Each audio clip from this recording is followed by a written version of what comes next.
Plus d'une semaine après le terrible accident de voiture que Pierre Palmade a causé, les témoignages continuent de pleuvoir. Dans l'émission 7 à 8, diffusée ce dimanche 19 février sur TF1, les voisins du comédien ont évoqué son comportement discret. Plus d'une semaine après le grave accident de la route dans lequel Pierre Palmade est impliqué, l'enquête continue de faire toute la lumière sur cette tragédie.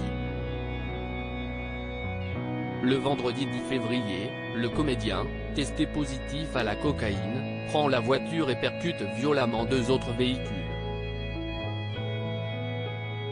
Si l'octogénaire présent dans l'une des voitures saines sort presque indemne, la seconde, qui abritait une femme enceinte de presque 7 mois ainsi qu'un père et son fils de 6 ans, subit un choc extrêmement violent. Lors de cet événement tragique, la jeune femme a perdu son bébé, tandis que le petit garçon a été défiguré, subi un traumatisme crânien ainsi que plusieurs opérations chirurgicales, tout comme son papa.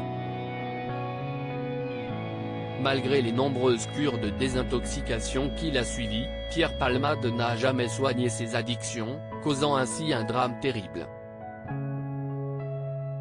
En attendant la fin de l'enquête, qui révèle chaque jour des détails glauques de cette affaire, l'humoriste est placé sous contrôle judiciaire avec bracelet électronique à l'hôpital. Mais sa situation pourrait bientôt s'aggraver puisque le comédien est désormais aussi visé par une enquête pour détention d'images pédopornographiques.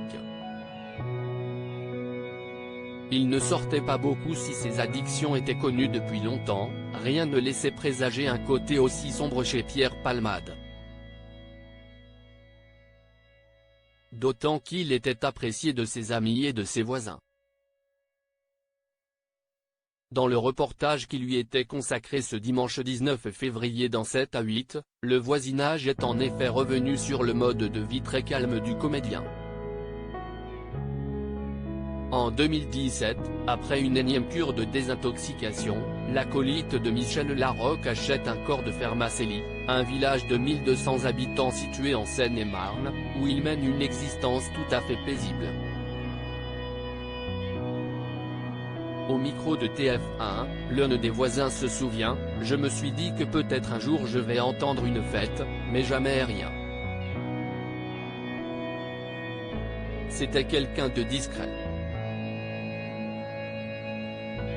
Quant au maçon qui a effectué des travaux chez lui, il assure que Pierre Palmade vivait presque comme un ermite, il ne sortait pas beaucoup, il était toujours chez lui.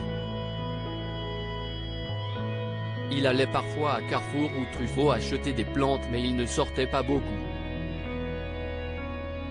Comme quoi les apparences sont souvent trompeuses.